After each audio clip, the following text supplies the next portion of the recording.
Hey, we're back for a show with the Packers and all their big news. Big news, Ben. Always big news from Gutey and the Pack. That's sarcasm. Anyway, hey, Aaron Rodgers making more money to go away. His team say go away, and after just reported recently, Brett Favre wants him to go to the Vikings. So do some Viking fans. I know one that doesn't, but I'll Hey, tell Dave. you, I today hey, David. I was doing something, and in the background I had Purple Daily on, which is a Viking podcast that the host of the O-line committee has. Because he's a Viking guy, he's a Viking reporter type guy. Okay. And the host of the O-line committee, Phil Mackey, is delusional. Well, I don't know. There's 3 guys on Purple Daily. One of them's an old guy named York or Jed or Schmo, or I don't remember what his name is. And the other guy is DeJordan or Deshaun or Dewaki or Demooger. Those 2 guys are not having it. They're like, please stop saying this. Please stop. Stop saying such stupid things. Please stop. But Phil Mackey is like, hey, guys, I'm just saying, would you rather have Aaron Rodgers? And look at this team we're building.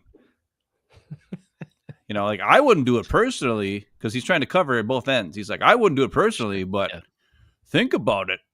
Do you think Kevin O'Connell would rather have Aaron Rodgers running the offense with all this talent, and now with the new offensive lineman in front of him protecting him, the 2 guys we just signed? We got a much better interior offensive line. We got a defensive line with the guys we signed, and blah, blah, blah, and all this. And the other guy, the Jed guy or York or whatever his name is, he's like, if the Vikings, if this is true that they're even considering this, I'm out on Kevin O'Connell. That's what he said. I've lost all respect for Kevin O'Connell. Yeah. It's like, if he thinks, if he's gotten so high now that he won Coach of the Year or whatever, that he actually thinks he can control Aaron Rodgers, Diva Baby. He didn't call him Diva Baby. He actually called him narcissist, whatever. He's like, then he's delusional. And I don't want him as my head coach. If he's seriously entertaining this, I don't want him as my head coach, because he has no chance. So do you think? Let's examine that real quick. How much sway, how much say does the head coach have? Well, according to Purple Daily, which is these guys, and every day they've been on multiple times live a day all week long, because I just crank it on, because they're actually better than the freaking Andy Herman and those. I hate to say it, but just because they're funnier. But anyways, right. Yeah. But they're like, they say Kwesi Adolfa Mensa or whatever the fart his name is, the guy, the GM guy, has got full control of the offense, or control of the roster, but the quarterback goes to O'Connell. That's what they said. O'Connell has the final say on quarterback. Okay. So if they are truly entertaining this, O'Connell is the reason why they're entertaining this idea of Aaron Rodgers to the Vikings. Don't you think you'd rather just have Kirk Cousins come back instead? No. Okay. Well, if this Phil Mackey guy hates Kirk Cousins, that's why it's so hilarious. He hates Kirk Cousins. But he's trying to convince the other 2 guys that it's a good idea to bring Aaron Rodgers in. Even after everything he's seen in the last I don't know. 4 years, 5 years. This guy he's not dumb. I've listened to the O-line committee, and I think he's great. I think he's a really good host of it. He's got the 2 offensive lineman guys that are funny with him. They're desperate. That's what it is. Yeah. Because they've never won a Super Bowl, right? And he thinks that because of all the talent, he's like, well, Justin Jefferson, he's like, can you imagine, like a perfect pass he just has to run the offense. And I'm like, dude, he won't run the offense. He won't do it. McConnell will call a play, or Kevin O'Connell will call a play that's amazing, and Rodgers will just be like, nah, and change it to something else. We'll change it to an out route, a deep out route, or a deep sideline route, or that's all it. verts on the outside. All goes and throw to the guys on the outside. And, I mean, back shoulder throws or dump it to Aaron Jones. Aaron Jones come back. By the way, the Vikings gave Aaron Jones a 2-year contract for $20 million. They gave him $7 million. Yeah, That's awesome. And the Packers. I'm just saying, Josh Jacobs is not all everybody says he is. He just isn't. After watching the film, the defenses were not afraid of him. They all played too high deep. That's why Jordan Love had issues last year, and why the receivers couldn't get open. Because they did not put 8 guys in the box to stop Josh Jacobs, everybody. I know you think they did. They did not.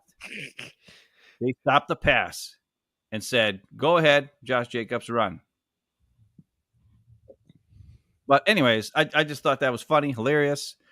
Now Tom Pelissero has reports saying that, oh, no, Kevin O'Connell, they're going with J.J. McCarthy. They're not even entertaining this Aaron Rodgers stuff. My question is this. The funniest thing is this. I've heard a lot of things like the Steeler fans are like, they don't want him either, right? No, nobody wants. That's the funniest part about this whole thing. Nobody wants him. The fans don't, but the coaches do. What? And the owners do because they don't get it. But that's fine because they don't know football. Like that's why it doesn't make any sense. The owners don't know football. Mm-hmm. The Giants want him because they're on the last year and they have nothing. I get it. So they need to win games or they're going to get fired. The Steelers want him because they have no quarterback at all, and they just traded for DK Metcalf, and they have George Pickens. So they have 2 actually good receivers and no quarterback at all. So they want something, and they know Russell Wilson sucks. So they're like, who else is there? Kirk Cousins or Aaron Rodgers? I guess we'll take Aaron Rodgers. He's better than Kirk Cousins. That's why they want him. And the Vikings just want him because they want to fulfill the Brett Favre prophecy and therefore make all of NFL fans laugh in their face. Because apparently that's what Vikings want to have people do is laugh at him. But the funniest part is that people are saying like the Steelers have given him whatever he wanted.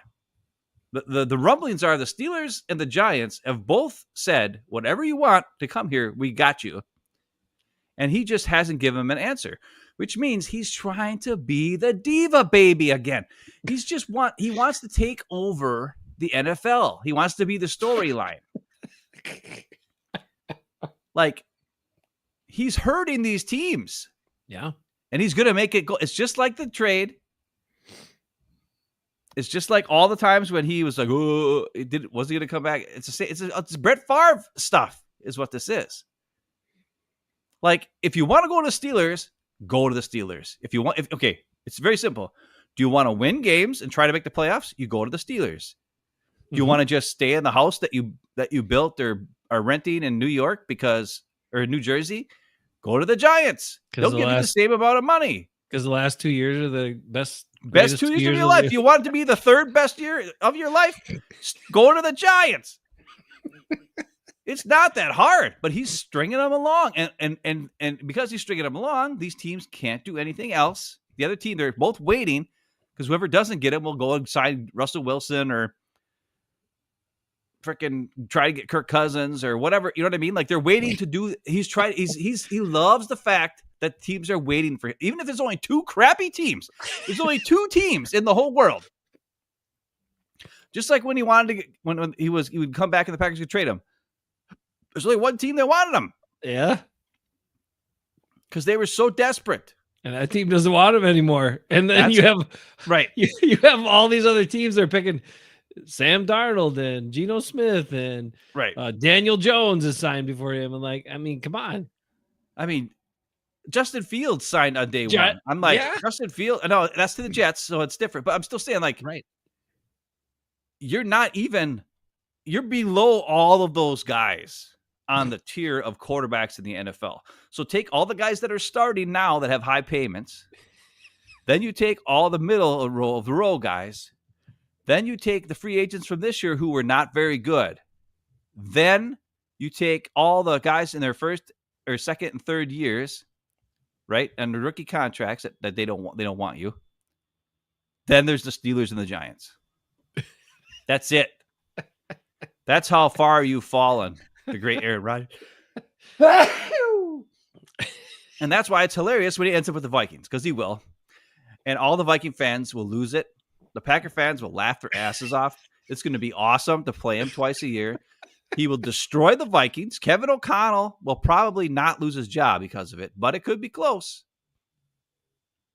Personally, I want him to go to the Steelers, and I want to see the longest tenured coach in the NFL get fired because Aaron Rodgers blows that shit up. Oh, Because you know who his offensive coordinator would be? The guy from who was the Falcons head coach? What's his name? Oh, the mustache guy. Arthur Smith. You think Arthur Smith is going to control Aaron Rodgers? He goes to the Steelers. He's going to run that offense to the ground. Yeah. You know? And he's got a great running back there because they let Najee Harris go, but they still got that crazy guy who's awesome. He's way better than Najee Harris, right? Yeah. He won't give him the ball. No. So, and you know, DK Metcalf doesn't run great routes. He's no Devontae Adams. He's just a monster. Yes, but is Aaron Rodgers going to trust him to throw the ball to him and hope that he can run the route that's correct and then catch the ball that's correct? And he's not that are correct. He's not gonna. He's just gonna tell him run goals all the time. I'll throw it up to you. And we shouldn't talk about Aaron Rodgers too long, but I just you brought it up, and I know you love it so much because it's hilarious. $49 million to go away. That's nothing new. We paid Za'Darius 17 to go away. I mean, we paid Aaron Jones 12 million to go away or whatever it was. All right, Lee's got some rebuttal here for you quick. What? Jacobs is good. O-line didn't help much. That's why defenses didn't help up front. Lee, you are correct. I'm not saying Josh Jacobs isn't good. What I am saying is he's not nearly what everybody says he is. He's not an impact It's player. the classic Packer fandom following whatever the coaches or the reporters say. That's how we end up with Rashawn Gary with the huge contract, Jordan Love with the huge contract, Elton Jenkins with a huge contract, Kenny Clark with a huge contract, Jair Alexander still on the goddamn team. Because they think they're going to get something for him. They're not going to get it. What do they say? Our two best players were two guys we signed in free agency. And the sad part is that may actually be true. But Xavier McKinney had 7 picks, and he got them all. He got 5 or 6 right away in the first couple weeks. And everybody's like, holy shit, we had the signing of the year. And then he did nothing. He had won every game for like the first 6 games. I know. Then he did nothing. Yeah. He did nothing. The one in the Minnesota game, he was out of bounds, but whatever. They gave it to him anyway. Right. He did nothing. I know. And he didn't tackle many people. And he didn't. Right. He didn't tackle very well. And Josh Jacobs, you give that many carries to Aaron Jones, and I know people are like, well, Aaron Jones would have got hurt. Aaron Jones would have got hurt. Well, you know what? Aaron Jones had more carries this last year with the Vikings than he ever had with the Packers. He had more yards than he ever had with the Packers. Did he have more touchdowns, though? Because that was that 2019 when Aaron Rodgers actually did run the correct Matt LaFleur offense, and Aaron Jones had like 1 million touchdowns that year.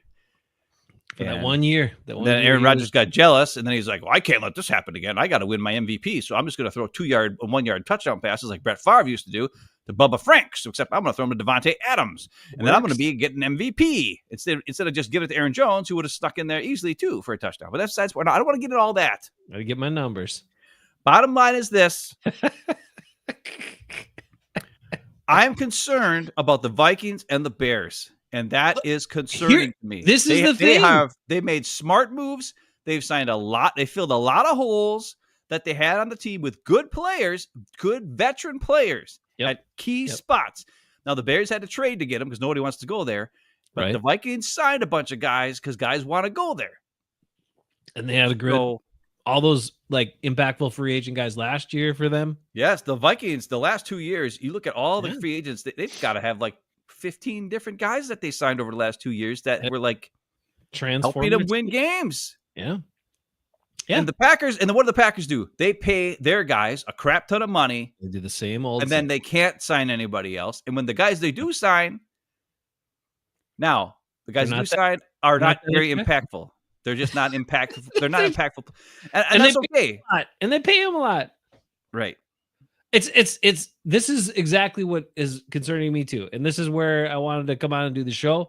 We're going to do a little historical revisit of some drafts with Gutey's choices versus because he loves the drafts and he loves the draft picks and he wants to find the right guys and he wants to impact his team through the draft and not sign, go all out to sign the big free agents or get the right free agents to fill holes because, we're BPAs and, it's okay. We'll stack up at positions with average guys. It's fine.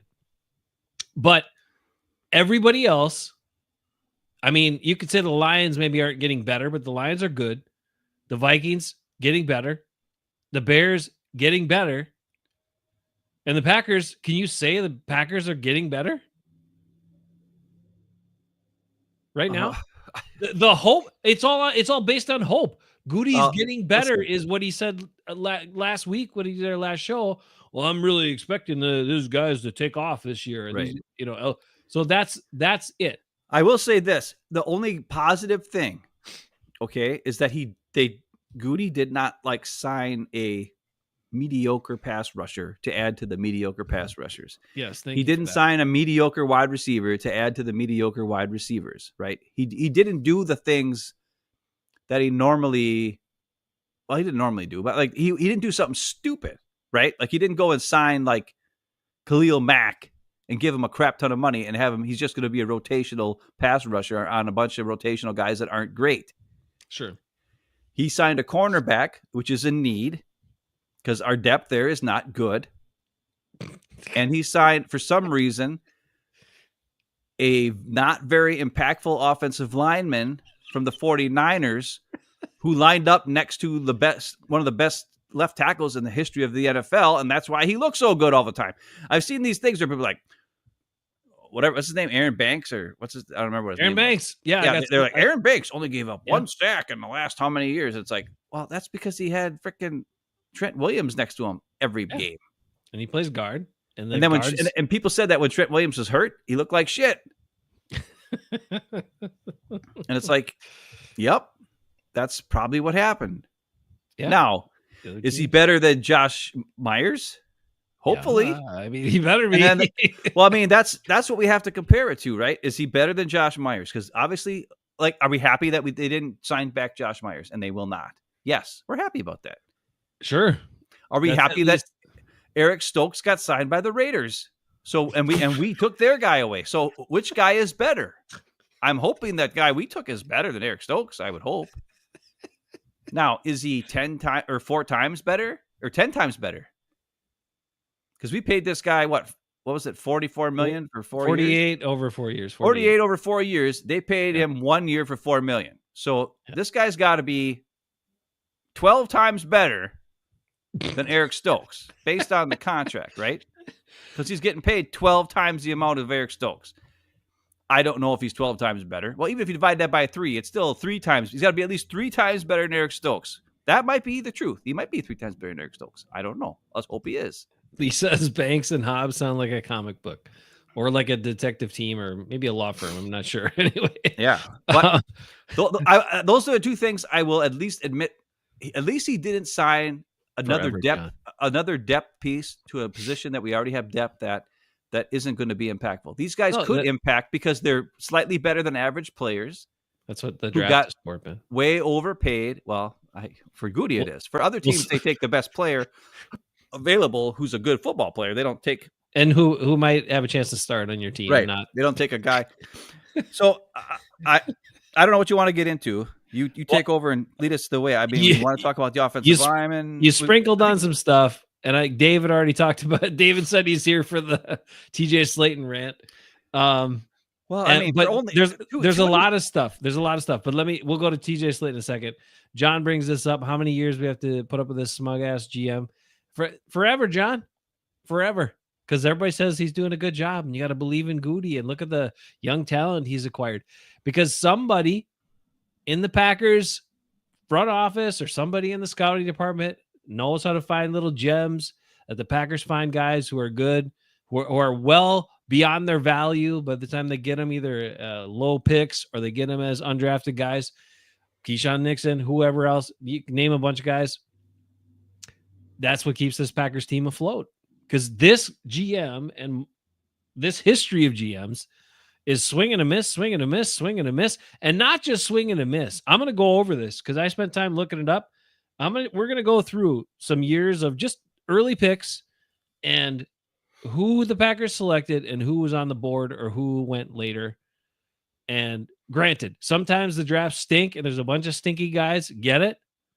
But that also goes back to, then why do you value your picks so much instead of going after these known commodities who are players who have shown that they can perform? But he loves his picks too much. He won't. Now, can we just real quick go to TJ's? Okay, DK Metcalf. DK Metcalf. Anybody else? To trade for him? $33 million a year is too much. So I'm glad they didn't do it because I'm assuming that was part of the thing, right? So like Gutey's like, no, we're not paying a wide receiver $33 million a year, and I agree, that's dumb. And then when it comes to Myles Garrett, apparently he just wanted money all along. Yeah. But now there's still all the fans still want this Hendrickson guy from the Cincinnati Bengals, who's on. And why is he on the free market? Oh, because they signed TJ Slayton. Now it's a different position, and I'm not saying that TJ's a pass rusher, but he is a defensive lineman, and they consider that $14 million for 2 years a much better investment than whatever this Hendrickson wants. Who's a 30-year-old outside pass rusher who doesn't look like, he doesn't look like Myles. Like Myles Garrett looks like a monster. Yeah. Trey Hendrickson looks like a guy next door. Yeah, he's got a bad haircut too. Yeah, who just has really good pass rush moves, and that could be enough. Like he could be a great pass rush move guy, and he doesn't look like Aiden Hutchinson, right? Even like Lucas Van Ness. If you put this guy next to Lucas Van Ness and you asked him which guy had 18 sacks last year, you'd be like, Lucas Van Ness. That guy looks like a monster. No, that guy had 1 sack. The other guy who looks like your Uncle Louie, he had freaking 18 sacks. But that's the biggest thing I'd say is, I'm glad they didn't do the DK. I'm out. That was fine. Too expensive. Myles Garrett actually never wanted to go anywhere. He just wanted $40 million a year, apparently. So we're okay with that. So back to whatever you're going to say next time. But we blow money on guys all the time. Why is that too much? I know. DK Metcalf? Why is it too much for a guy who might actually make an impact for your team? I don't think he's worth $33 million a year. I just don't think he is. Yeah, I think you could sign MVS for $5 million for a 1-year contract probably at this point, and he would do basically the same thing. He's just not basically the same thing, but he would help out at least to 50% of what DK Metcalf for sure. He'll block, which is 15% of the price. Like that's a much better deal. Like 50% of the production for 15% of the price. Give me that all day long. So, by the way, let's get MVS back, please. We need a speedster. Yeah, and there are none in the draft. And he's a good player. He's a good speedster guy. He'll scare some people every now and again. Get him on the team. Let's go. So, that's it. That Jude time brings up. They also got to pay the wide receivers for the Bengals, and Chase That's the other thing. You're going to keep making me want to say something. What? I think they need to extend freaking Zach Tom now. Stop. Oh, no shit. They screwed up a TJ Slayton. They could have got TJ Slayton for like a 5-year, a 4-year, or 3-year, 4-year extension for probably $20 million last summer. Yep. They could have had him for 4 years, $20 million, or 3 years for $18 million. Easy last summer for the extension. They screwed up and let him get the free agency, and he was gone on day one. Why? Because he's a good plug-and-play, tough guy, defensive tackle. And they have to do it now because if they wait too long, they're going to end up just like the Cowboys and like the Bengals, who just wait and wait and wait. And then by the time it's done, they have to sign the guy back. The market just ballooned up even more. And it's like these guys are like Jamar Chase is going to make more than $40 million a year because the owners said that Jamar Chase we're going to make him the highest paid non-quarterback. And then that was back when it was like $33 million or something a year. And then Myles Garrett goes and gets paid $40 million a year. So now guess what? Now you got to pay Jamar Chase for over $40 million a year because that's what you told everybody. You told him that. So that's what he's going to want. And if the Packers don't smarten up, get Zach Tom signed now to the extension. Now, immediately sign him for a 3-year extension or 4-year extension. now. Yeah. We called for it. It would have been easy. And I mean, even now though, like, do you think, I would love to hear from TJ Slayton. Do you think the Packers even offered him a contract? No. What the because when I saw it was only 2 years for that price, I'm like, that's a bargain. That guy's a monster guy that you don't find always. And he's not just a run stopper. He's not just Gilbert Brown. He doesn't just occupy space. He can move and make plays and beat guys and get tackles in the backfield. Like, he is super valuable, and you could have gotten major value on a contract based on, him signing for 2 years for $15 million. Like, come on, man. Kenny Clark makes over $24 million a year, by the way. Ridiculous. Which is more than three times the amount that TJ Slayton's getting paid. And he has less impact than TJ Slayton has on the team. 100%. That's ridiculous, quite honest. And the fact that they extended Kenny last year to get the contract down instead of just outright cutting him, and I know Kenny's a fan favorite, but you know what? Jair's a fan favorite too. And he's a freaking head case. And now you finally figured out, oh crap, we got to get rid of him. And nobody wants him. We can't trade him for anything. No. Nobody wants him. Nobody's willing to pay him $17 million this year. And then... And put up with him, yeah. And put up with this, right? No, yeah. and give up a pick for that. Yeah, and then watch him sit out because he's gonna miss games and miss time, and they will force him to cut him, and somebody will sign Jair for like $4 million.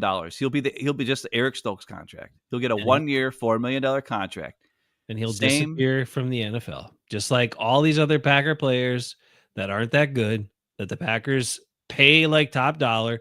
Like if Kenny Clark had gone, if the Packers had not signed him back for a third contract, or even a second contract for that, let's just say fine, the third contract.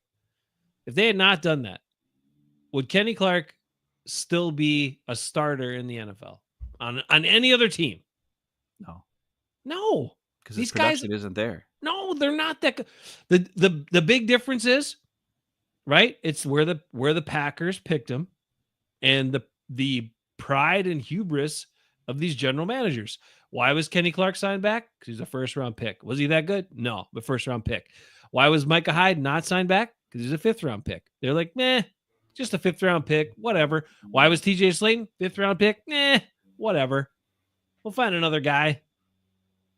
I will say this, there's supposed to be a lot of good defensive tackles in the draft this year.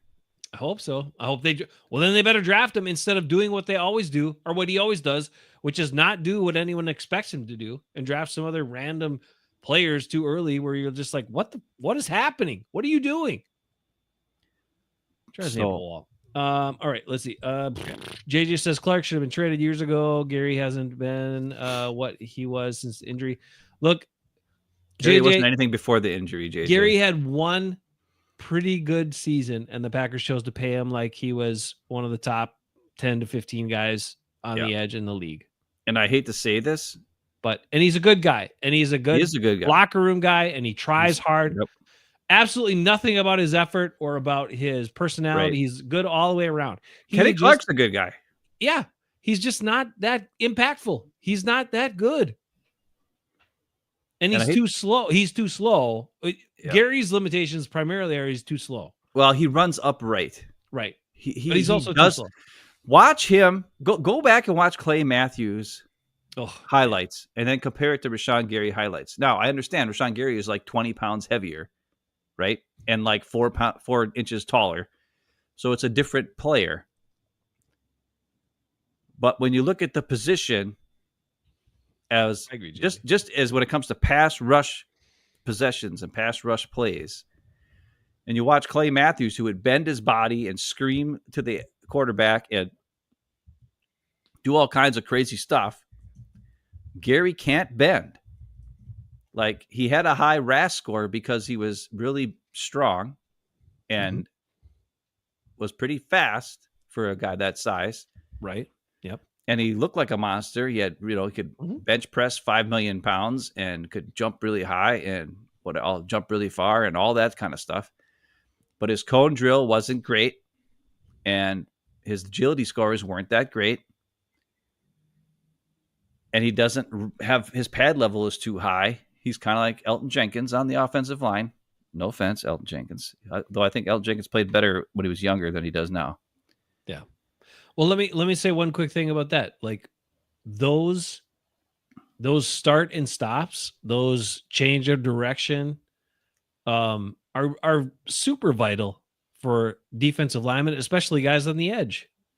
Like it can't just be about size, strength, and speed, straight speed, running in the direction for your size, because you're going to have to stop and start. You're going to have to change direction. And if you can't get Gary's problem is he can't get started again. It takes him too long to get going again. And then he's, pretty much every quarterback can run away from him. It's except for Jared Goff. It's just, that's not going to cut it on the outside. It's not going to cut it. Well, the other thing is now that they play a 4-3. Yeah. See, he was always an in-between body, and he still is. He doesn't really fit. He was definitely never an outside linebacker ever in a 3-4. Like that should have never happened. Mm. And in a 4-3, he's undersized. So, David, he'll draft Joe Schmo from a nobody college. Lots of potential. There might be a Joe Schmo out there that's pretty good, though. That's the thing that's scary. Sometimes I'd love to draft a Joe Schmo. What do you think Quinn Miners was before he got to the Senior Bowl? Nobody knew about that dude. And then he kicked everybody's ass at the Senior Bowl. Are you going to go over your stats and stuff? We'll go over it. Well, let's get going. But before we get to that, okay, so we covered the Aaron Rodgers stuff. Because every time you bring something up, I want to talk about something. TJ Slayton's bad. Rodgers going to the Vikings. All these other guys signed already. The Packers. Okay, let's before we get to that, let's get to the Packers signings, because then it'll lead into what they did, what they screwed up, and why they ended up signing these guys for way too much money. Okay, so how do we feel about the Packers signings? Aaron Banks, did you happen to know, Ben? Anyway, we'll cover that. Aaron Banks, the Packers could have drafted him back in 2021. Instead, they drafted Eric Stokes at pick 29, and then Josh Myers at pick 62. So he was after Josh Myers too? He was pick 48 in 2021. So he was ahead of Josh Myers. Yeah. Okay. Yeah. Not that I'm saying they should have drafted him, but he would have been a hell of a lot cheaper if they had just drafted him. But whatever. He probably wouldn't have. I will say, what do you think? All I'm seeing is when I saw the numbers, I was like, holy shit, this guy must be like, how did this guy hit the free market if he's this good? But the 49ers have cap issues. Number one. And maybe he's not that good. And maybe he's not the. I don't know. What I would say, I don't know much about him. Okay. All I do know is this: he is 6'6", 320 something pounds. So he's not a little guy. That gets me excited. Because last time we did a show, I talked about how, hey, if you're playing in Green Bay, Wisconsin outdoors, we want to run the ball. We want to get on some guys. Stop taking quick agility left tackles who are undersized and putting them with small arms and putting them and moving them into inside to guard where they get their asses kicked by big tough D tackles and can't remove the ball. Right? We can't move the line of scrimmage in our favor. Well, this guy's got the size and toughness, I think, to possibly do that. Right? Now, did we overpay for him? Oh, yeah. The other thing that concerns me is I don't think he's got that mean streak. I said I want a mean streak type.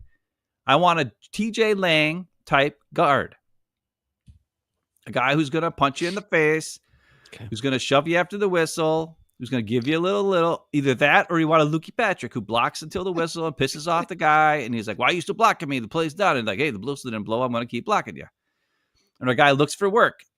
I have not watched this guy's film. I don't know if he's a guy who looks for work. I don't know if he's a tough guy. I don't know if he blocks till the whistle. I've seen pictures of him. He does not look very tough. His lower body is not big. His lower body, he's got skinny legs and skinny arms. Big gut. And a big gut. For a guy who's 6'6", yeah, it's mostly flab. Hate to say it. Right. So Will he be able to get low and get underneath guys and move them? Let's hope so.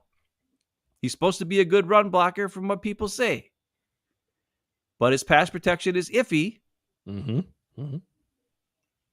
So, but that's the opposite of what we've had. And I'm assuming Elton Jenkins is going to center. Yeah, that's what this guy played left guard his whole career, mostly. most people So think. I'm assuming they signed him to play left guard, and then Elton Jenkins moves in to center, and maybe he'll be better at center. Right. So maybe he'll kind of revive his career a little bit. Well, I think he's better at center than he is mostly because he can't snap the ball. So we'll have to go under center more than do long snapping because his long snapping is pretty iffy. You'll have to work on it. So Jordan Love's going to have to be under center a lot more. He won't like that, but too bad. That's the only way we can get the ball to him. Anyways, but I would say that at least it's a step in the direction I was looking for. I want a bigger, tougher type guard. Now, the other... He brings it up, though. Lee brings it up. Banks is mid-tier at best, overpaid. And that's the thing. I get it. I like what you're saying. The Packers need to get more physical guys, bigger guys, 100%, not try to, take a guy who can't really play tackle and shove him inside the guard or have these versatile guys. This guy's a guard. He ain't playing anywhere else unless emergency center, but otherwise he's playing inside. That's it. He's not kicking out the tackle. Okay. But the Packers have not prioritized this type of player. There have been, we'll go over some draft picks in a minute, but all of these opportunities to draft these types of players, and now you pay this much for a guy? This much? Yeah. For one dude on your offensive line? When, I mean... It's perplexing. It's perplexing, but what it is they got scared. He's chasing his tail again. He's always chasing his tail. Well, he's chasing the miss of Josh Myers is what he's chasing. Right. That second round pick that was a waste because the player was not good, who you are now letting go in free agency. See, there's anybody talking about that right now? The great Gutey second round draft pick that wasn't good enough to get a second contract. Is anyone going to sign him? Maybe, but they'll sign him for. And people were saying he's going to get John Runyon money. He's not getting John Runyon money. That has passed. No. He's still not signed, I don't think. Unless if somebody knows better, please tell us in the comments. Maybe the Raiders will sign him. Well, there's a couple teams that lost their center, like the Vikings. The Vikings signed a guy from the Colts, so the Colts need a center. The Bears traded for a center, I think, or maybe they signed a guy, right? So there's a couple teams out there that I know for a fact don't have a center right now. Or at least the guy they had last year starting. But the bottom line is Gutey let a second round pick that he missed on go, and to cover his ass, he spent way too much money on a guy who they possibly could have found a better replacement by just taking the guy we wanted to take last year in the first round, second round, Barton. Yeah, it might have been gone by that point. I don't remember. No, but if you just take the best guard available instead of the 8th best tackle in Jordan Morgan, and that's the other problem with what happened today. But we're on Monday or today, whatever day they signed him, right? Is okay. You get this Banks guy, that's great, and you move Elton Jenkins to center. Okay, that's great. And now I'm hearing, Josh Morgan or Jordan Morgan and Sean Ryan are going to fight it out at right guard. No, Sean Ryan is better at right guard. Jordan Morgan is not a guard. If he can't play tackle for you, then what did you draft him for? Right. You spent a first round pick on a guy to play tackle. Mm-hmm. If you play him at guard, that's dumb. You could have had a very good guard, the best guard in the freaking draft, if at the spot when you could have just taken him. Mm-hmm. And you didn't. And now, what are we going to do? If they start fucking Jordan Morgan at fucking right guard, I'm going to be pissed. And now comes to, here's what needs to happen. Jordan Morgan needs to start at left tackle. And Rasheed Walker needs to be traded before the season starts. After the draft, there's going to be a team that did not get a left tackle. Morgan might be a bust, but he's a first-round pick, and he's still under contract for 3 more years. He needs to be the starter at left tackle, and he better figure it out. Yeah. And the problem is this: they cannot. Here's the one thing that Gutey did right. That draft with Sean Ryan, Zach Tom, Rasheed Walker, all their contracts are up after this year. Think about it, fans. All of our starters on the offensive line would be up after this year, and they just wasted all that money on a guy in free agency who they don't know what they have, when we already know what those 3 guys can do. They're all pretty dang decent. And Zach Thomas plays damn really good. Yeah. But not only are those guys' contracts up, the 2 receivers' contracts are up after this year. Not only are the 2 receivers' contracts up after this year, you have to figure out what's going to happen with Wyatt and Walker at linebacker. That's a lot of guys who were key contributors, and Gutey did a decent job there. Those are all good to decent players, right? They're all good to decent players. They're not bad players. None of them. But you have to make the decision on what are we going to do. And the offensive line is the key spot on this team that that the Packers have done a decent job of always having good offensive linemen. The problem is this: when you sign Aaron Banks like you do and give him all that money, now you have to pay Zach Tom now. Don't fuck around. Pay him now. Extend him now. And then you decide which guy is more important to you. You can get Sean Ryan. You could extend him right now for way cheaper. And then Rasheed Walker was a 7th-round pick who's going to get $20 million a year at left tackle because he plays pretty damn good left tackle. He's not great, but he's not bad. He's not a bad player in any stretch of the imagination. Yeah. So that value, you can get huge trade value for that compared to what you paid in a 7th-round pick. And then Jordan Morgan, who's still under contract. I keep saying Josh, I apologize. Jordan Morgan, who's got 3 years left, plus a 5th year if they pick up the option, right? That's 4 more years of team control. He must be the left tackle starting this season, and Rasheed Walker must be traded for something. And they could probably get a good 3rd, 2nd-round pick for him, which would be a good Gutey move, right? Yeah. When he traded Rasul Douglas and swapped the 3rd for a 5th, that was not a 5th for a 3rd. That was not a great move. But drafting Rasheed Walker in the 7th round, and he started the last couple years at left tackle for you, and now you can trade him for a 3rd or a 2nd-round pick because the team needs a left tackle and he's good, and you have Jordan Morgan on the backup. All this needs to happen, and if it doesn't, Gutey is a shitty fucking GM. Pardon my language. But honest to God, because all those guys' contracts are up after this year. You can't pay all 3. You certainly can't pay both receivers. So you got to pick one of the 2 receivers. It's going to be Christian Watson. Mm-hmm. He'll be the one they pick. Romeo will be gone. Probably be traded before week 8 in the team this year, because that's right about when Christian Watson will come back. Romeo Doubs will be traded for a piece of gum. I guarantee it. Mark my words right now. Before week 8, he'll be traded because they will not sign him back. I'm calling it now.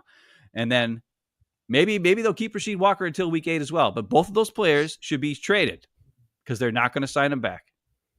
And and they have value. Both of them have value in the NFL. You can get a 3rd-round pick for Romeo Doubs or a 4th-round pick for Romeo Doubs possibly.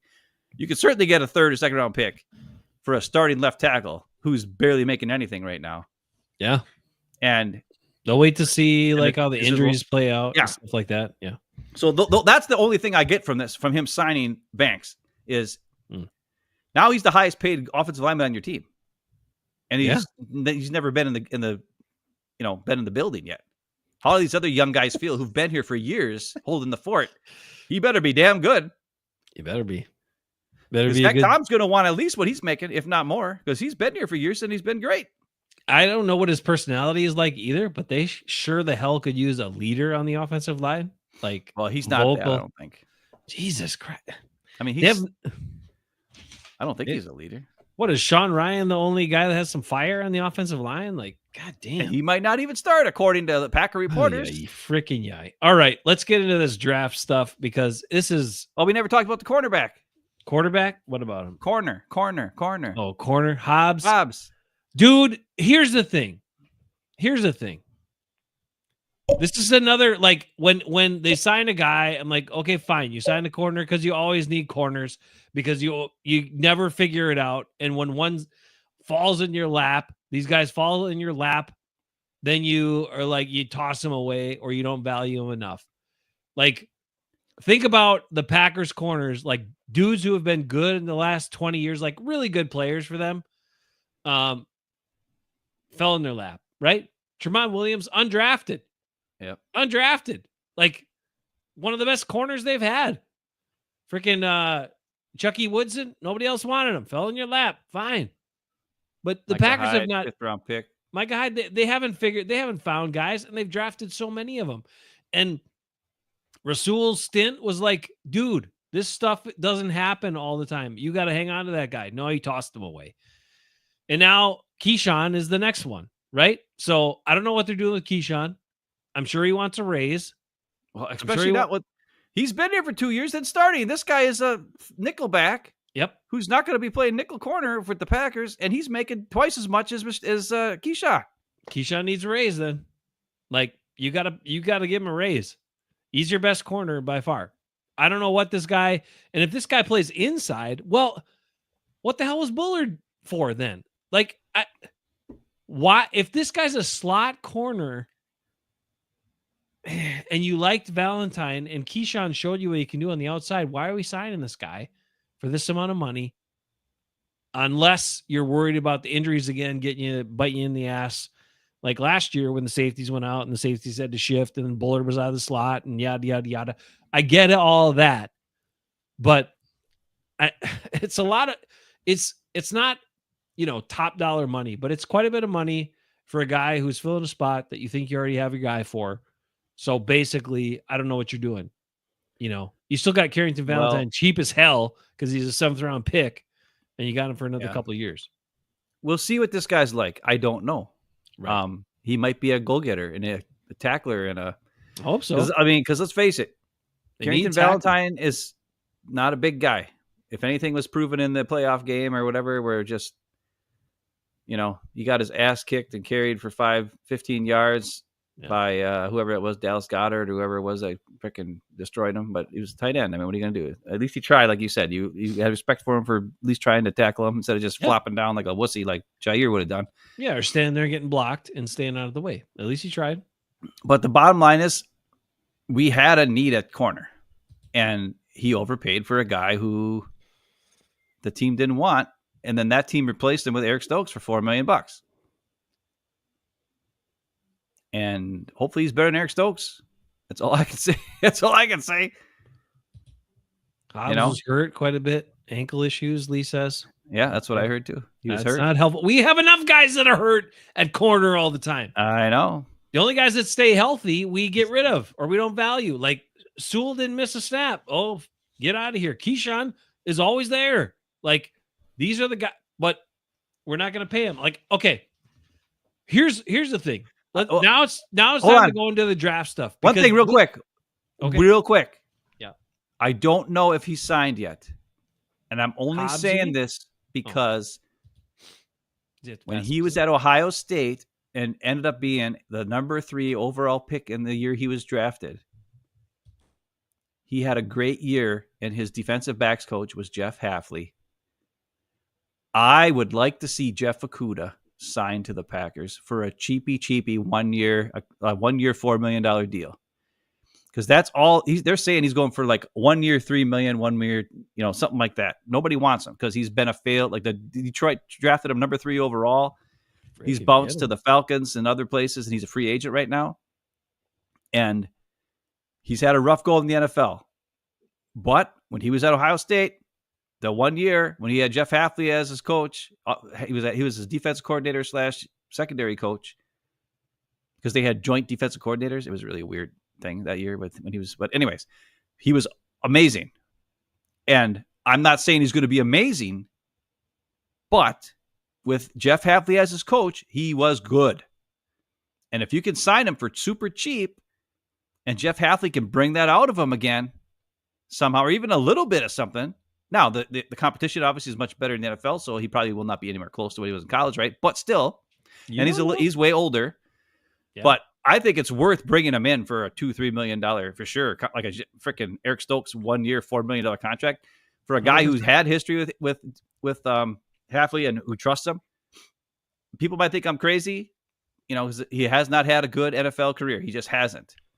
But I mean, I think it's worth bringing him in to just see what he can do and reunite him with Hafley again. So I hope Hafley is talking to Gutey and be like, listen, bring him in. I think I can get something out of the guy. And he was worth a number 3 overall pick at one point, right?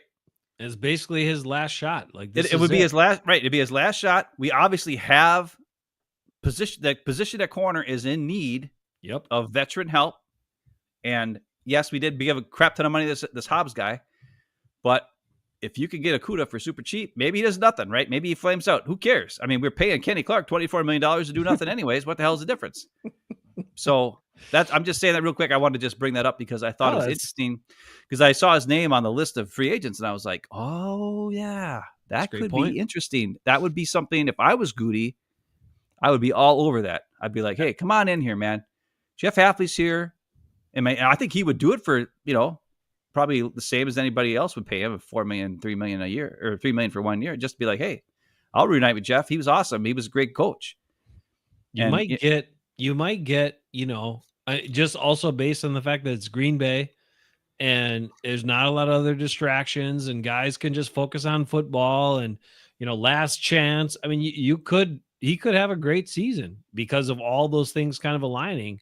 Yeah, so that is definitely worth taking a swing at. Yeah. So I hope that Gutey does it. And I hope that if they're not even thinking about it, Packer fans, wake up.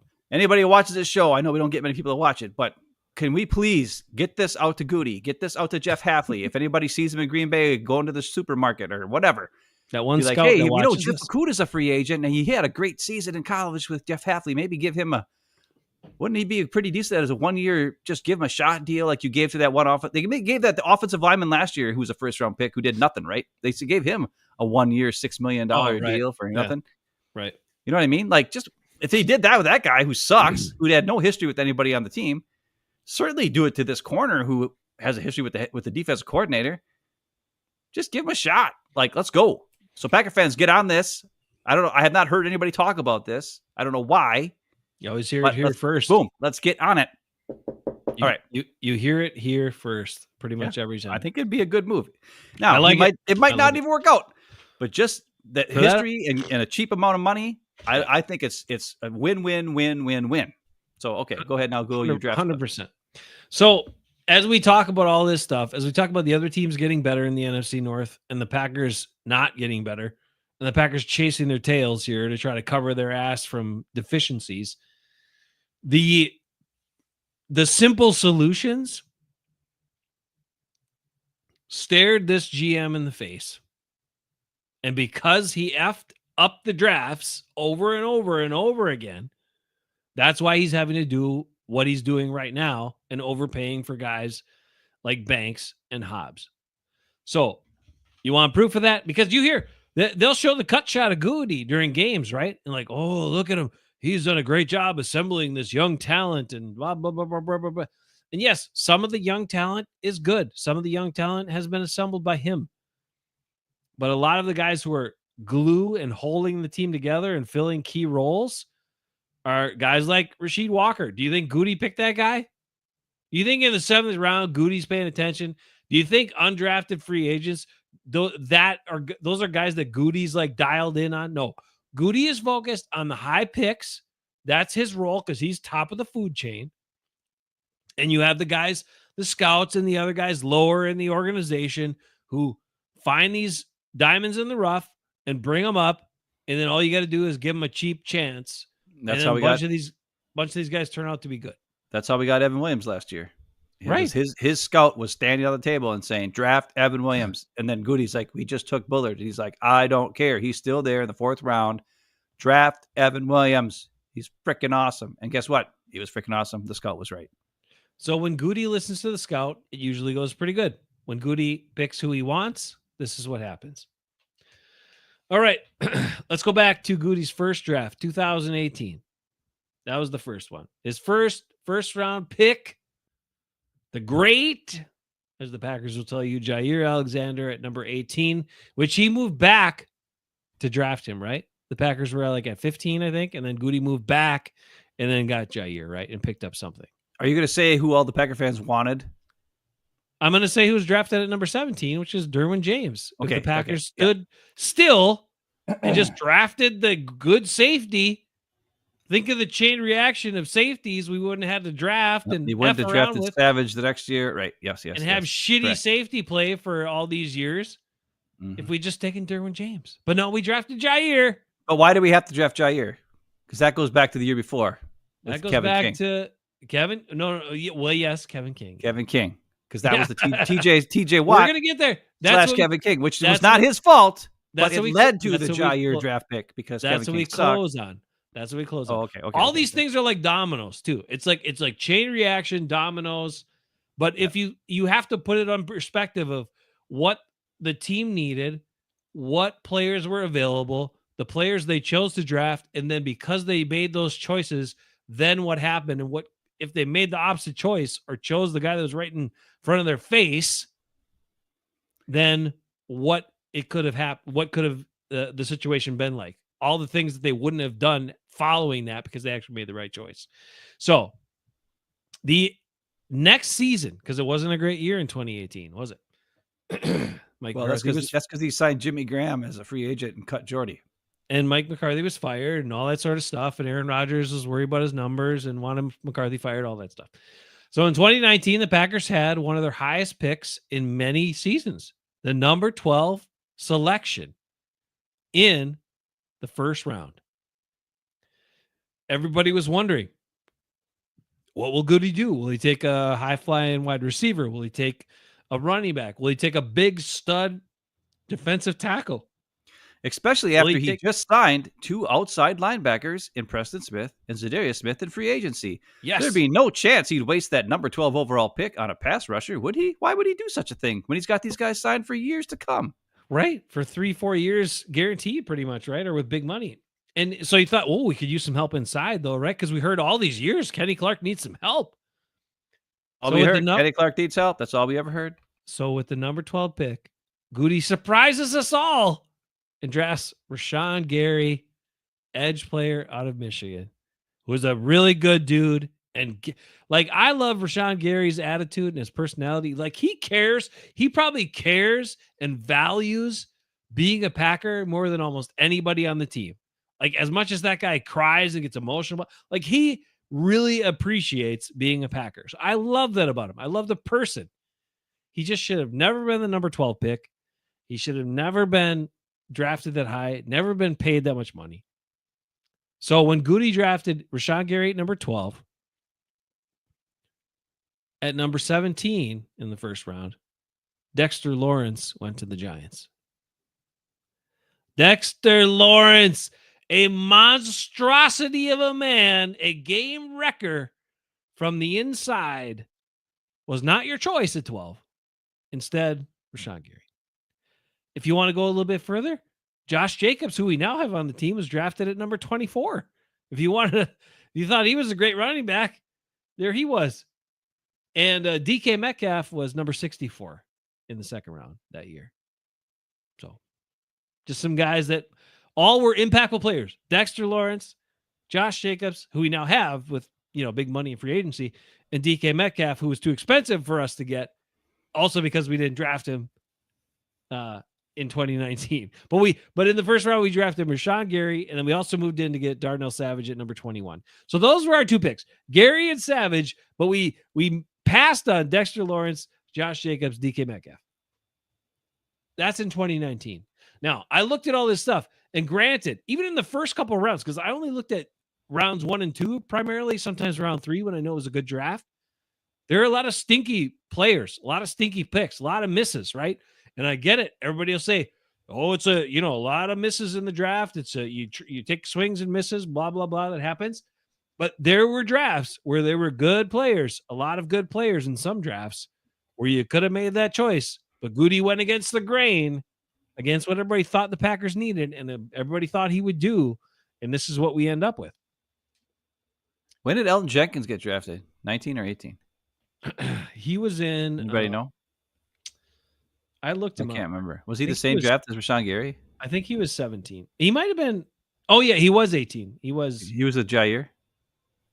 Or was he 20? Was he 2020? No, he was second rounder of 2019. Yes. Oh, so he was the same year. Okay. Yeah. Yep. Okay. Yep. Okay, so 2020, we all know what happened. Aaron Rodgers got caught off guard. Gutey and Matt LaFleur were celebrating to get Jordan Love. It was right after they extended Aaron Rodgers. He still had 3 or 4 years left on his contract with Big the extension. Money. Yep. So it's the exact same thing. You signed two outside linebackers, and then you wasted a first round overall number 112 pick on an outside linebacker who wasn't even going to impact your team. The next year, you just extended Aaron Rodgers in the offseason 2019, and then you go, or maybe it was offseason 2020. 2019. Then you go and draft Jordan Love when you already have Aaron Rodgers on under contract for 3 years with your first round pick. You didn't get an impact player. You got a guy who wasn't going to do anything for you for 3 years. The classic Gutey. When I saw Dexter Lawrence was in that 2019 draft at 17, I was like, oh my God. What are we even talking about for years? A big guy who can do something and cause problems. Anyway, 2020 was Jordan Love at number 26, who we moved up to get because we were so scared the Saints were going to take him, right? Everybody was clamoring for an inside linebacker that year. A lot of us were on Patrick Queen. He went at number 28. Some other guys that went that year, slightly after Jordan Love. So the Packers had a chance at any of these guys had they not made the move to get Love, and let's say the Saints took him. Okay. Well, who else was available? T. Higgins went at number 33. Xavier McKinney went at number 36, who we now have on the team for a lot of money. He was number 36 in that year's draft in 2020. Jonathan Taylor, number 41. Jonathan Taylor.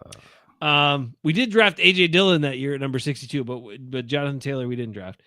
Jalen Johnson went at number 50 that year.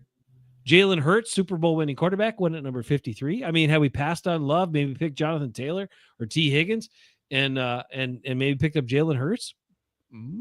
I don't know. Where would we be? Willie Gay was drafted one spot after A.J. Dillon. He was a guy I liked at middle linebacker too. He's good, right? Yeah, with the Chiefs. Isn't he with the Chiefs? Yeah. Yeah.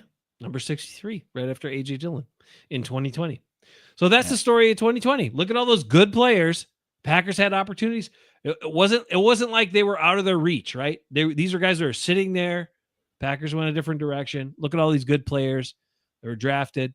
They had a chance at. They didn't draft them. Now they paid 2 of those guys between 2019 and 2020 to be on their team for big money. That's Josh Jacobs and Xavier McKinney. We have them now, but we had to pay a lot of money to get them, and we didn't get like their first 4 or 5 years of service. In 2021, 2021 was one of the roughest. 2021 was probably Gutey's chance to redeem the previous mistakes. There were so many opportunities to get it right, to shore up this team in many ways where you then could have spent money on different stuff because you drafted some of these players. We were calling for it. So many people were expecting it. In 2021, at pick 29, Gutey surprises us all and takes Eric Stokes at number 29. He ran fast in a straight line at his pro day. That's the only. He had one RAS score, by the way. He didn't do anything else. He didn't do any of the agility scores. He didn't bench press. He just ran really fast, and that gave him a RAS score of 9 point something. And I don't know how they could give him a RAS score when he doesn't do anything else. But to the point where all of the draft analysis people were like looking back in their databases to be like, where is this? Well, he was on round 3 or page 4 for us. What? Oh, Eric Stokes. Yeah, he's fast and played at Georgia. That was the pick. All right, Ben, here's where it gets ugly in 2021. Because what were we talking about? We wanted the offensive linemen. 2021 was a great year for some offensive linemen. I wanted Landon Dickerson. This is the story of it. So Stokes went at 29. Landon Dickerson went at 37. So not until the second round. Landon Dickerson as a late first round pick. I'll take that any day of the week. Just think of what that would be. Landon Dickerson. Aaron Banks was number 48 that year, 48th pick overall. Yeah. So now we have him for a lot of money, but we didn't draft him that year. Nick Bolton was pick number 58 that year. He was another linebacker I liked. Still looking for linebacker help. I'm sure that. So again, this is like. But was that the year of the guy from the Bengals? Wasn't he like a high 3rd round pick too? Linebacker. JOK? No. He was JOK that year. He was the Browns. He was in 21. Yeah, I wanted him to go. I know. Yeah, but he had injury. We were calling for him too, but he was a player. But here's how it went. So we drafted Stokes at 29. Dickerson went at 37. Aaron Banks, who we now have and paid a lot of money to, went at 48. Nick Bolton went at 58. The Packers drafted Josh Myers at number 62, who's now gone. Creed Humphrey went immediately after at number 63.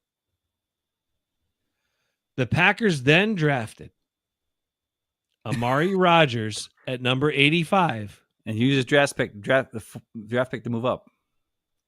And Quinn Miners went at number 98.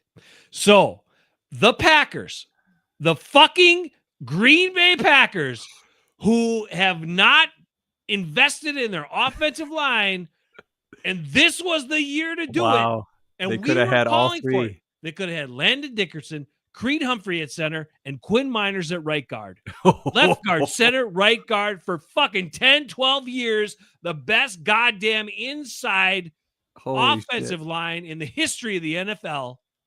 And they said, nope, we're going to draft Eric Stokes. We're going to draft Josh Myers and fucking Amari Rodgers. That is the year. That is the year Gutey could have made up for all his boo-boos. And instead, he blew it the worst. He should have been fired. He should have been fired after 2021 draft. He should have been, actually, yeah. When I went back and looked at that, I was like, because remember we were thinking about, we're like, oh yeah, they couldn't have gotten all three of those guys. You know, I didn't think they could get all three. But nope, they could have got all three of those guys. Dickerson in the first, Creed in the second, Miners in the third, and you would have had the best goddamn offensive line. Well, interior offensive ever. Yeah, and then whatever. Like run the hell out of the ball. Like those guys would blow them up.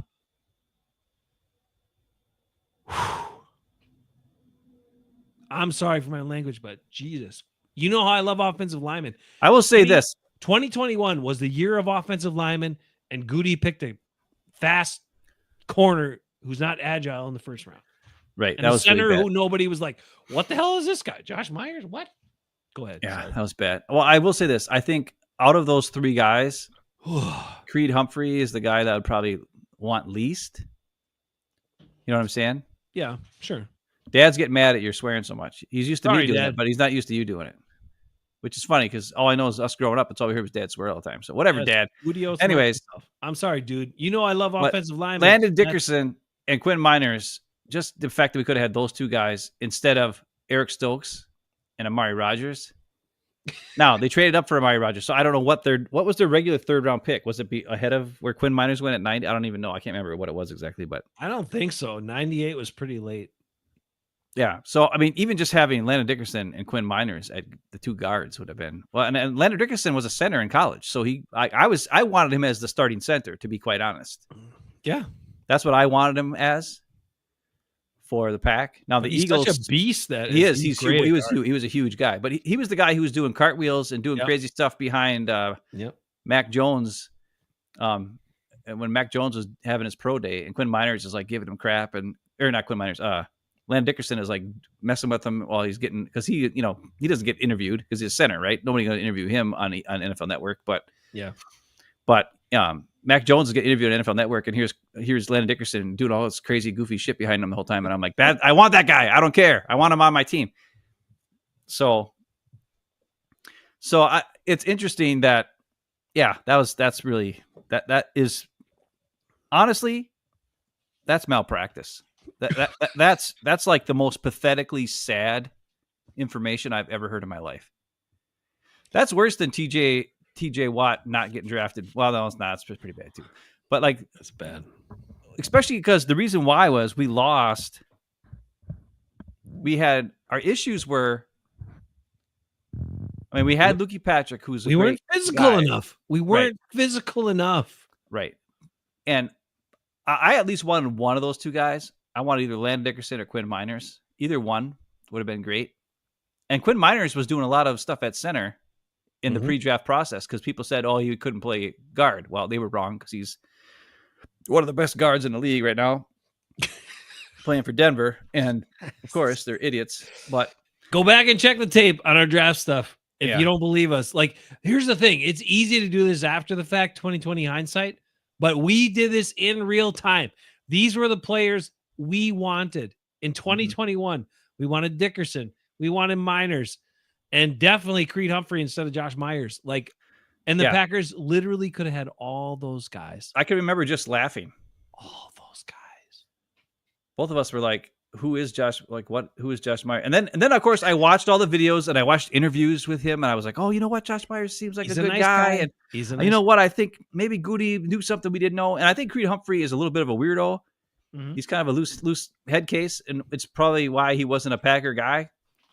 But Landon Dickerson wasn't. No. Landon Dickerson was a straight-laced, awesome dude. And he beefed up so much since he got in the NFL too. Oh my God. Well, he was always a big, huge guy though. I know he was big, but he is really big and powerful now. Like, I don't know what kind of training he's done, but that guy obviously works at it. And Quinn Miners was just a monster no matter what. And then he obviously works at it too. So yeah, if you wanted to get big and physical, those were can't miss like players in that draft at spots you needed, and you needed to be more physical to compete with the 49ers because that was the team at the time you had to compete with, right? And why did you always lose to them? Because they out physicaled your ass. What are you doing as the GM? What are you doing? And I know interior offensive linemen. Hold on. I know interior offensive linemen are undervalued in general across the league, but not so much anymore. The Broncos paid Quinn Miners. The Eagles paid Landon Dickerson. All right. Because they know how much of an impact those guys make on the game.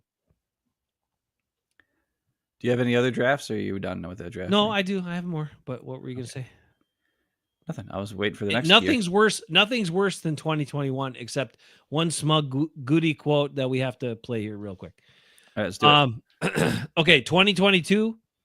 Now here's where it's like, okay, maybe 2022 wasn't too bad. And we were actually okay with the early picks in 2022 because it sort of made sense. At least you were trying. Well, there was one guy that I kept saying over and over and over and over, and they never drafted him. Do you remember who that was?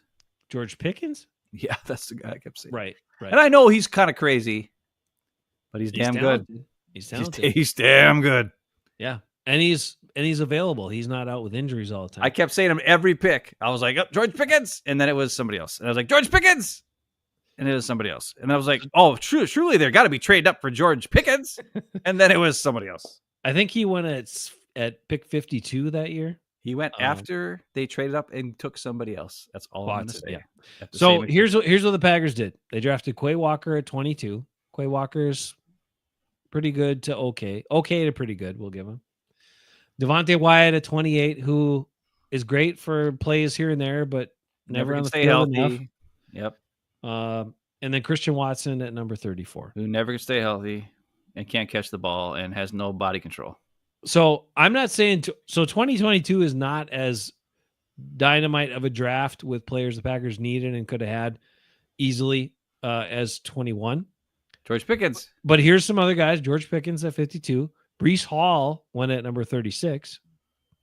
Jaquan Brisker at number 48, a safety who we're still looking for a safety because we didn't draft Derwin James in 2018.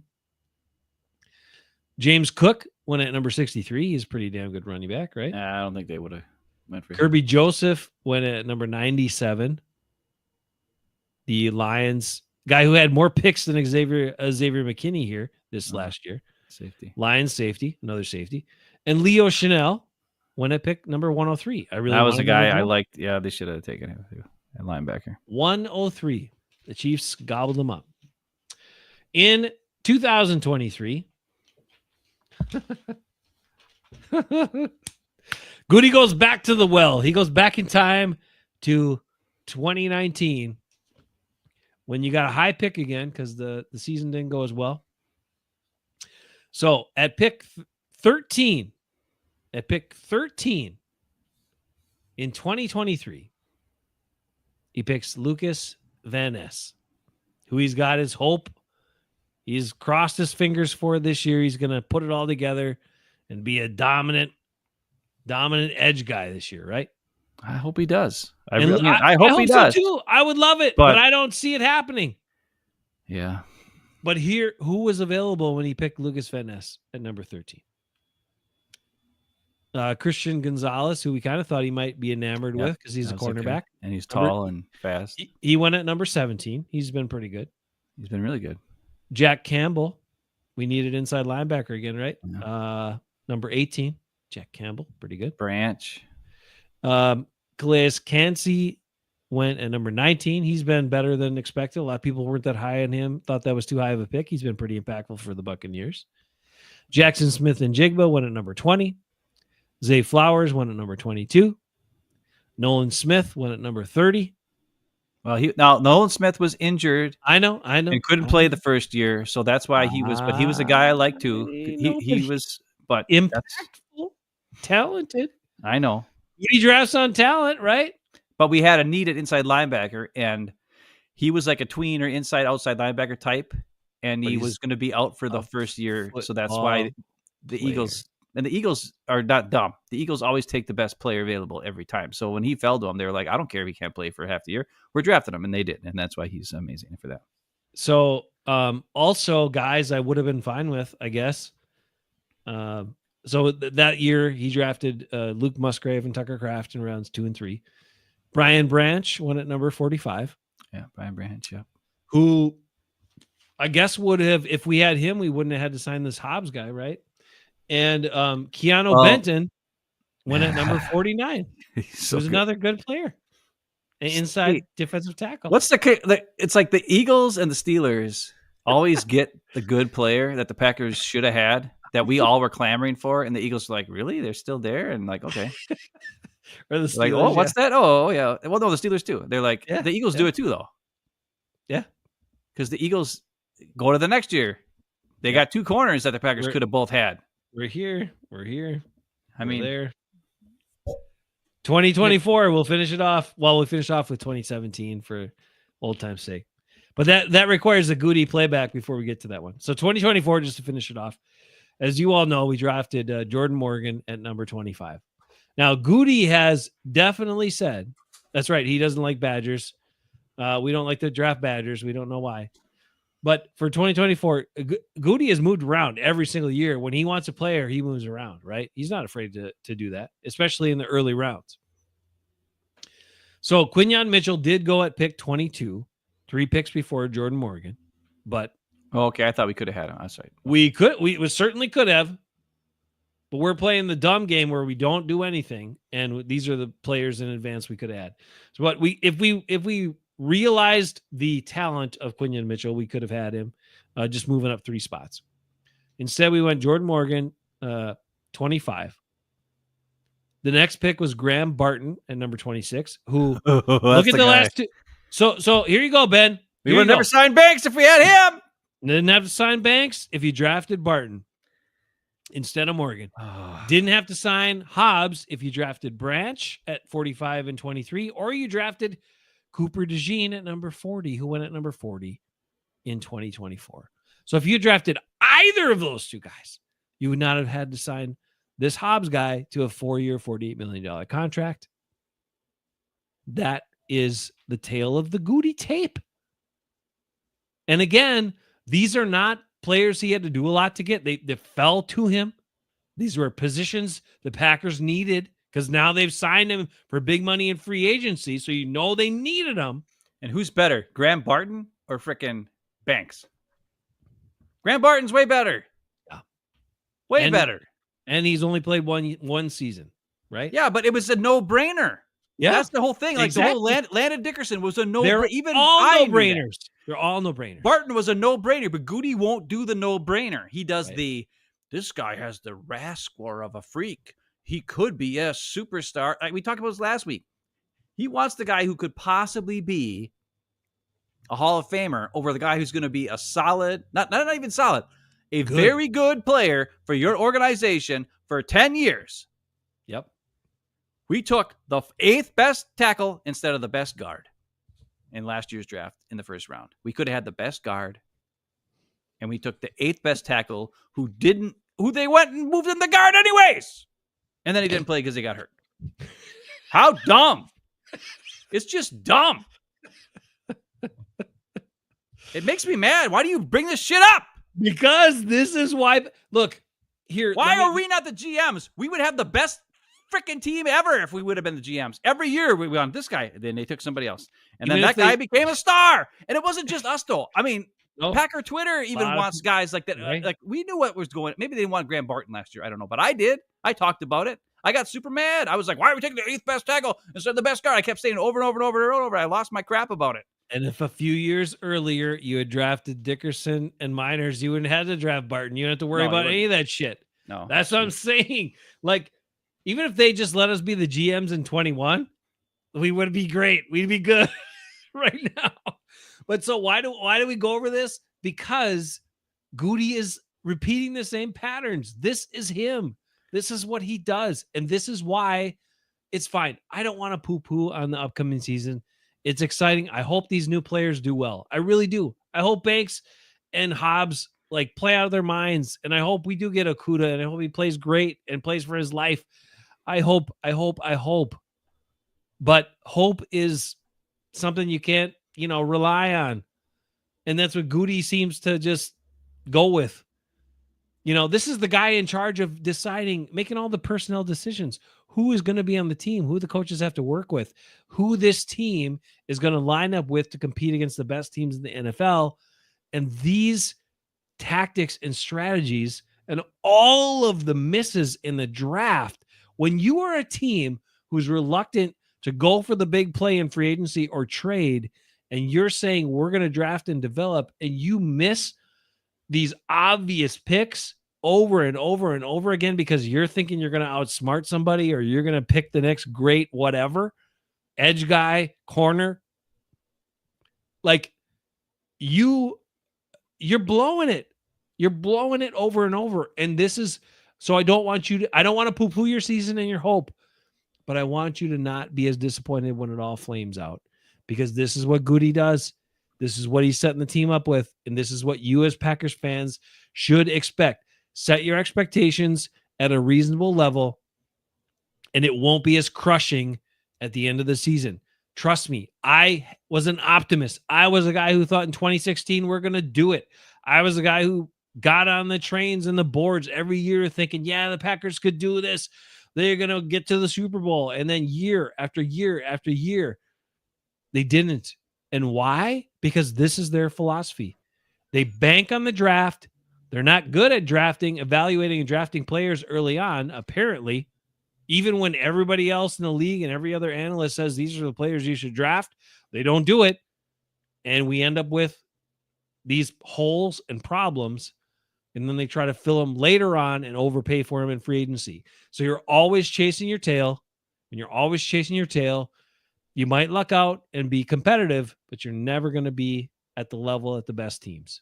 And that's the situation. The other thing that's really interesting is he takes his shots. He's not like other GMs. Other GMs will take a surefire stud at a position of need, or not a position of need, but as a surefire stud at a position of lesser value, or they'll take like a possible stud at a position of need in the high rounds.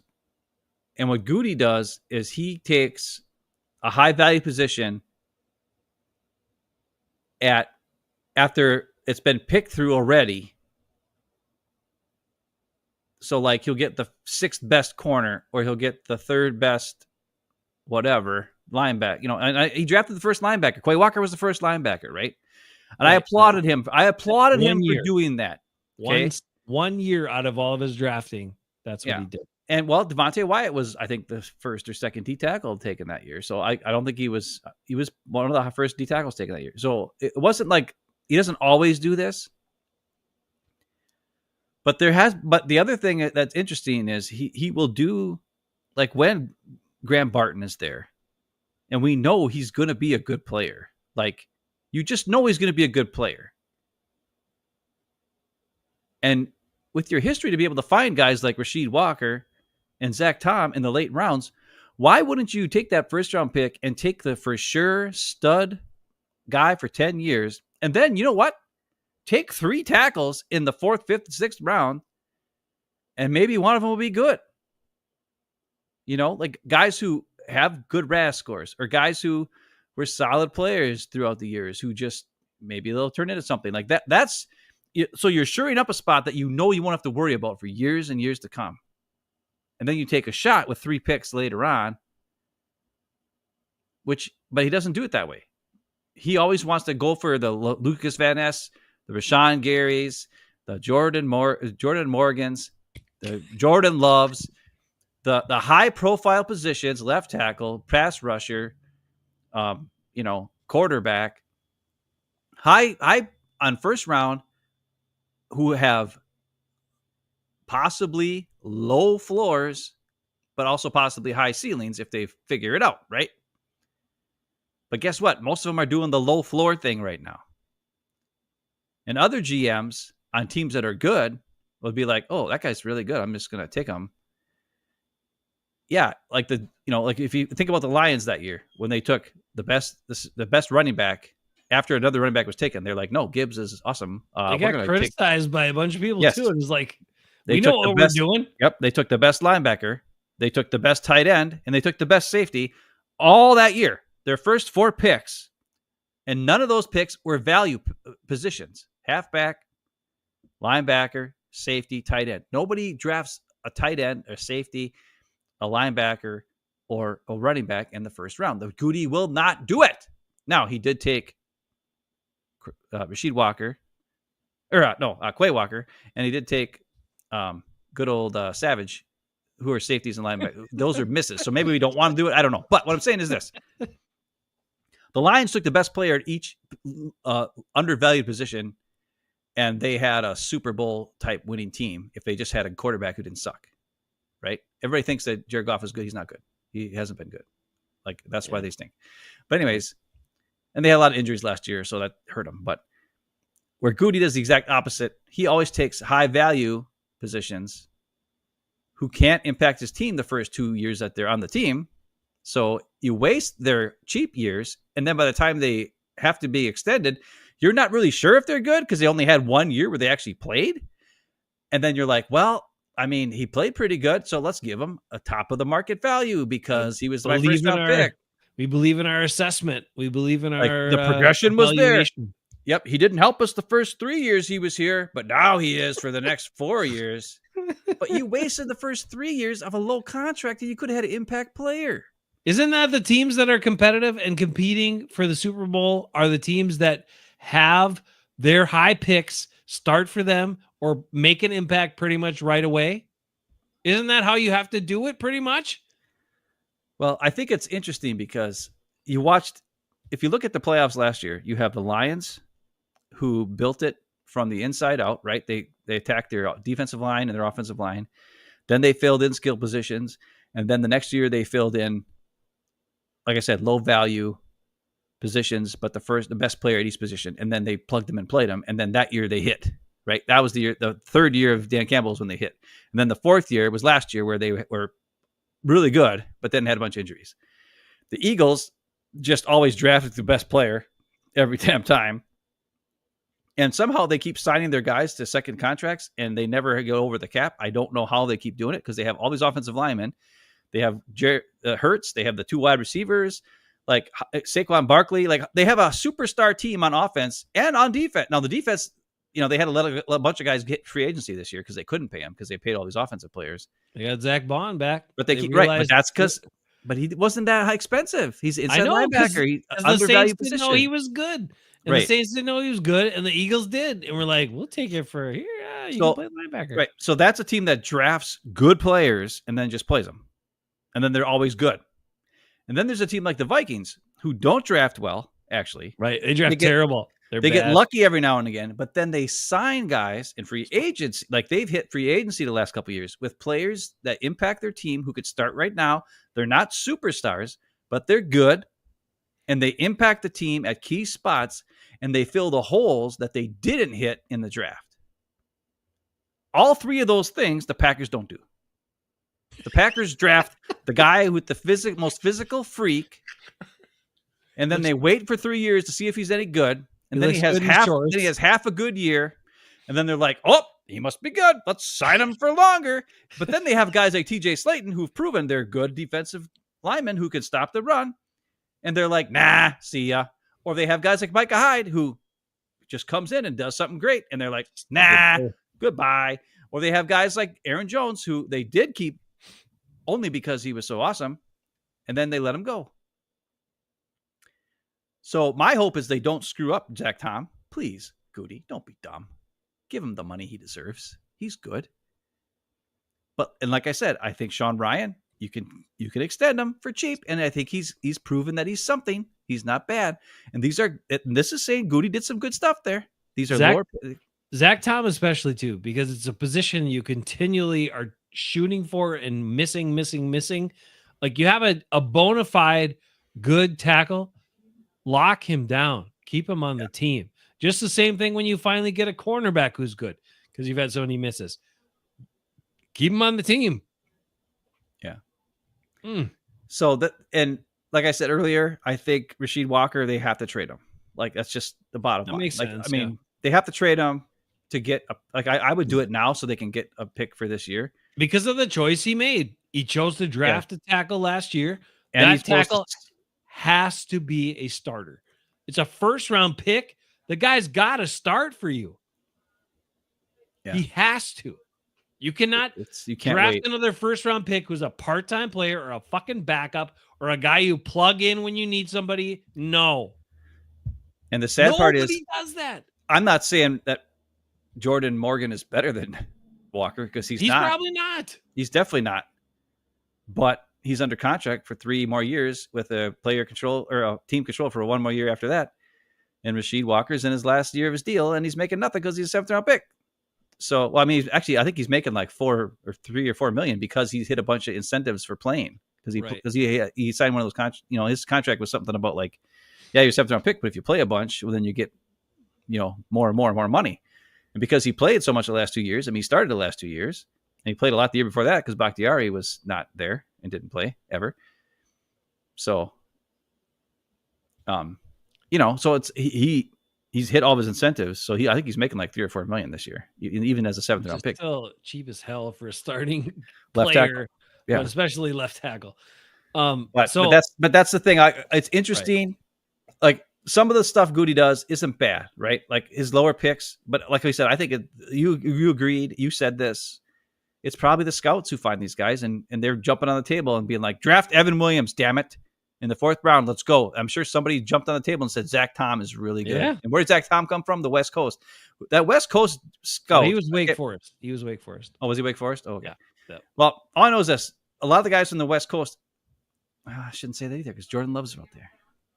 Jordan Morgan's out there because he's Arizona. Yeah. It's not. It's just. It's the guys who are the lower scouts, the guys who get to scout the not highly touted players. Those dudes know what the hell they're doing. Well, I'm pretty sure it's regional. Like I think those guys live. I don't know. They probably have tiers. They probably have like you're regional and you're scouting like the top guys, and you get to go to these crummier schools, to just keep an eye on them. And those dudes know what the hell they're doing. Yeah. Trevon Williams went to Louisiana Tech. Who the hell went to Louisiana Tech to scout? Some random dude who got the worst job or the worst, location. And he's like, this dude's good. Plus he's cool. Like, let's pick him up. Nobody drafted him. He might just be our best corner in the last that we've had, signed to the team in the last 20 years or whatever the hell. I got one more thing to end with. It requires a Gutey quote, but I did want to just finish. I'm not trying to poo-poo the Packers season and your hope, and I get it's exciting. Look for hope springs, every season, every new season coming upon us. But I just want you guys to not. It doesn't give me a lot of hope when I see the same repeated actions by this GM, because I think generally when you do things the same, you're going to get the same result. And that's probably what's going to happen. So don't expect. I expect the Packers to be in the mix, maybe for a playoff spot, although the NFC I don't North know, is man. getting better, so maybe not. And if they do make it, they're probably a one and done. That's it. I'm actually I'm going to say this, go and I'm kind of scared. I'm actually a little afraid if Aaron Rodgers goes to the Vikings, because he might. I think they could. Justin Jefferson does have some clout, right? Like maybe he'll be like, F you, Aaron Rodgers. Like, just throw me the ball. Like, I'm going to run the route and just throw it to me, punk. I just think that, because I'm concerned about the Vikings and the Bears, and the Lions are already good.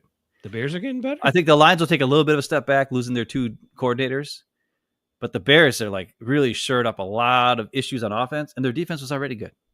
And the Vikings just keep filling holes with good to decent to good players. And when you have a good, decent coach, pretty good coach, I'm almost predicting the Packers to be the basement dwellers of the NFC North this year. They and could be below the freaking Bears. It scares me.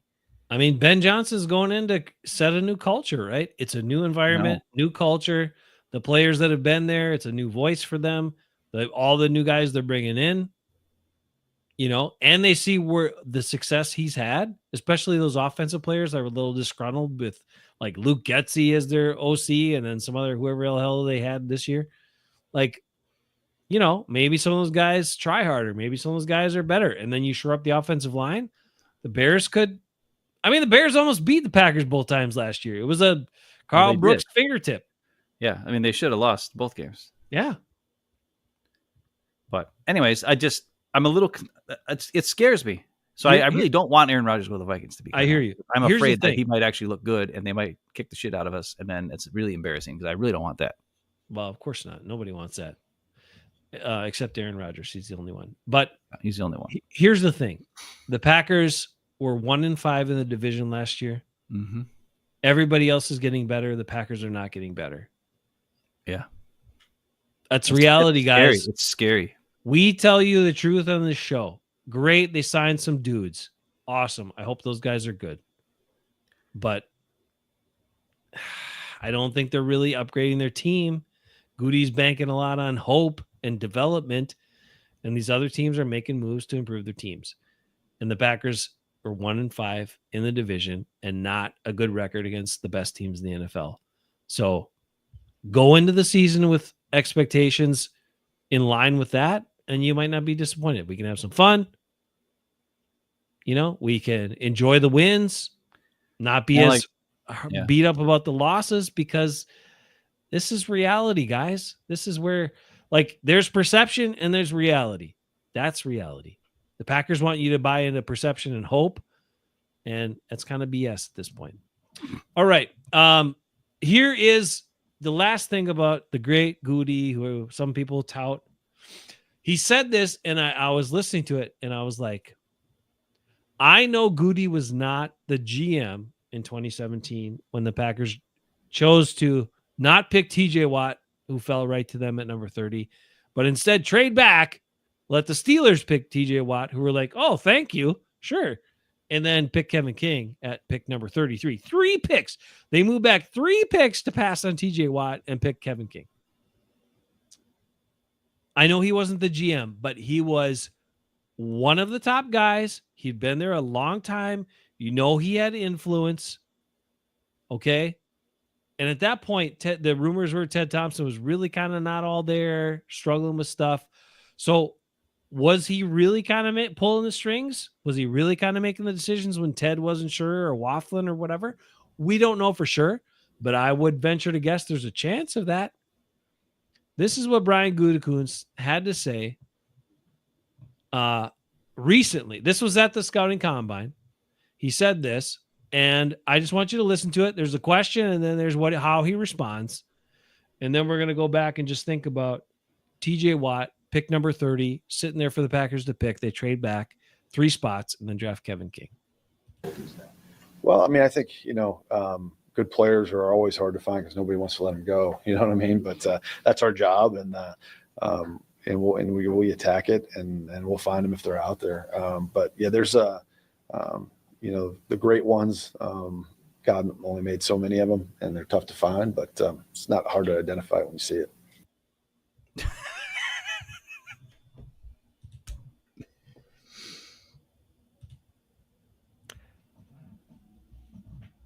Not hard to identify it when you see it. Would anyone say that TJ Watt is not a great player? Would anyone describe him other than great? Not to mention the Packers value character, right? The Packers had the closest and premier look at his history, his upbringing, living in Wisconsin, growing up in Wisconsin, playing for the Wisconsin Badgers. His older brother, the pedigree, his older brother, JJ Watt, was pretty damn good, right? We couldn't have gotten JJ. I get it. But we could at the end, but we didn't give him enough money. He went to Arizona. But TJ's sitting right there, number 30. And Gutey says God only made so many of them. But you know it when you see it, or you can't, whatever the fuck he said. I just... He doesn't know it when he sees it. He doesn't.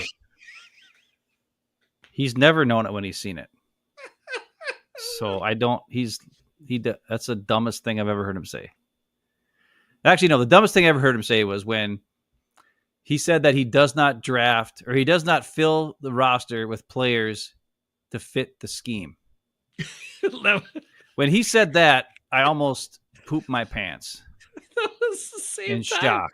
It was at the. I was like, wait a minute, what? You don't draft players or pick up players to fit the scheme that your coaches want to run. You just pick guys who are versatile. Okay. You want guys who can do everything. Gotta be careful. No, we already went over this. Jacksonville trades, masters of none. Get a master of what your coach wants to do, you stupid son of a bitch. God. This is How the is guy he the GM of a team? I don't understand it. He's the guy in charge. I mean, guys, like seriously, and ladies, if Brandy ever comes back or any women come back. I ripped on Kenny Clark so much he's never come back. I'm just saying, like, if you don't laugh, you will cry or you'll be super mad, like Ben. So just laugh because this is the dude in charge, and this is the stuff he says, and this is what he does. It's amazing the Packers are competitive, you guys. It's amazing the Packers are competitive, for crying out loud, that they made the playoffs the last 2 years. It really is.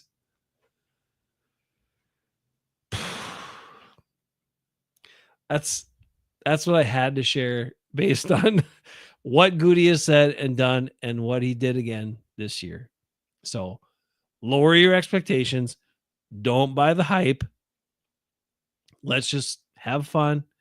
Win some games here and there against the bad teams. Maybe we'll get lucky and win a couple more and see how it goes. That's all you got. That's all you can hope for as a Packer fan right now. I'm sorry. If I don't laugh, I will cry. All right.